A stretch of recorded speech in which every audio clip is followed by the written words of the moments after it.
نحمدہ ونصلی علی رسولہ الکریم۔ فضائل نماز، حدیث نمبر 4۔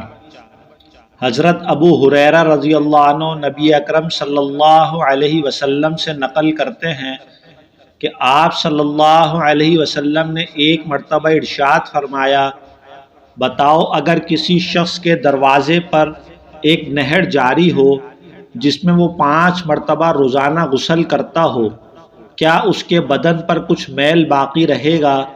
صحابہ رضی اللہ عنہم نے عرض کیا کہ کچھ بھی باقی نہیں رہے گا۔ حضور صلی اللہ علیہ وسلم نے فرمایا کہ یہی حال 5 نمازوں کا ہے کہ اللہ جل شانہ ان کی وجہ سے گناہوں کو زائل کر دیتے ہیں۔ حضرت جابر رضی اللہ عنہ نبی اکرم صلی اللہ علیہ وسلم کے ارشاد نقل فرماتے ہیں کہ 5 نمازوں کی مثال ایسی ہے کہ کسی کے دروازے پر ایک نہر ہو جس کا پانی جاری ہو اور بہت گہرا ہو، اس میں روزانہ 5 دفعہ غسل کرے۔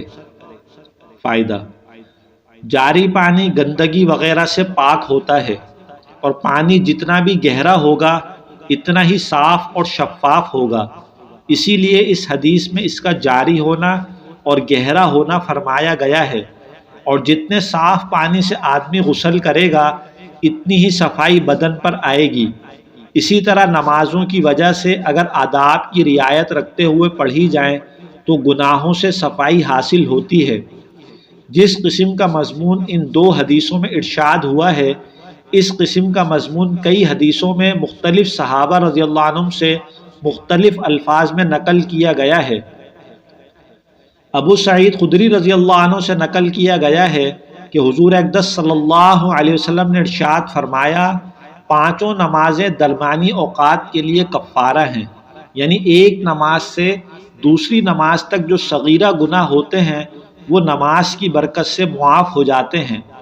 اس کے بعد حضور صلی اللہ علیہ وسلم نے ارشاد فرمایا، مثلاً ایک شخص کا کوئی کارخانہ ہے جس میں وہ کچھ کاروبار کرتا ہے، جس کی وجہ سے اس کے بدن پر کچھ گرد و غبار میل کچیل لگ جاتا ہے، اور اس کے کارخانے اور مکان کے درمیان میں 5 نہریں پڑتی ہیں۔ جب وہ کارخانے سے گھر جاتا ہے تو ہر نہر پر غسل کرتا ہے۔ اسی طرح سے 5 نمازوں کا حال ہے کہ جب کبھی درمیانی اوقات میں کچھ خطا اور لغزش وغیرہ ہو جاتی ہے تو نمازوں میں دعا استغفار کرنے سے اللہ جل شانہ بالکل اس کو معاف فرما دیتے ہیں۔ نبی اکرم صلی اللہ علیہ وسلم کا مقصود اس قسم کی مثالوں سے اس امر کا سمجھا دینا ہے کہ اللہ جل شانہ نے نماز کو گناہوں کی معافی میں بہت قوی تاثیر عطا فرمائی ہے، اور چونکہ مثال سے بات ذرا اچھی طرح سمجھ میں آ جاتی ہے، اس لیے مختلف مثالوں سے حضور صلی اللہ علیہ وسلم نے اس مضمون کو واضح فرما دیا ہے۔ اللہ جل شانہ کی اس رحمت اور وسعت مغفرت اور لطف اور انعام اور کرم سے ہم لوگ فائدہ نہ اٹھائیں تو کسی کا کیا نقصان ہے، اپنا ہی کچھ کھوتے ہیں۔ ہم لوگ گناہ کرتے ہیں، نافرمانیاں کرتے ہیں، حکم عدولیاں کرتے ہیں، تعمیل ارشاد میں کوتاہیاں کرتے ہیں۔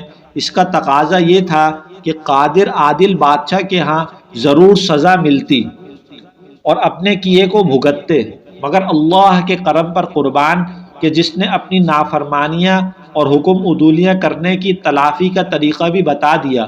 اگر ہم اس سے نفع حاصل نہ کریں تو ہماری حماقت ہے۔ حق تعالی شانہ کی رحمت اور لطف تو عطا کے واسطے بہانے ڈھونڈتے ہیں۔ ایک حدیث میں ارشاد ہے کہ جو شخص سوتے ہوئے یہ ارادہ کرے کہ تہجد پڑھوں گا اور پھر آنکھ نہ کھلے تو اس کا ثواب اس کو ملے گا اور سونا مفت میں رہا۔ کیا ٹھکانہ ہے اللہ کی دین اور عطا کا، اور جو کریم اس طرح عطائیں کرتا ہو اس سے نہ لینا کتنی سخت محرومی اور کتنا بڑا زبردست نقصان ہے۔ محترم دوستو، اسلامی معلومات سے متعلق مزید اچھی ویڈیوز دیکھنے کے لیے ہمارے چینل انجینئر خرم علی کو سبسکرائب کیجئے، لائک کیجئے اور شیئر کیجئے۔ جزاک اللہ۔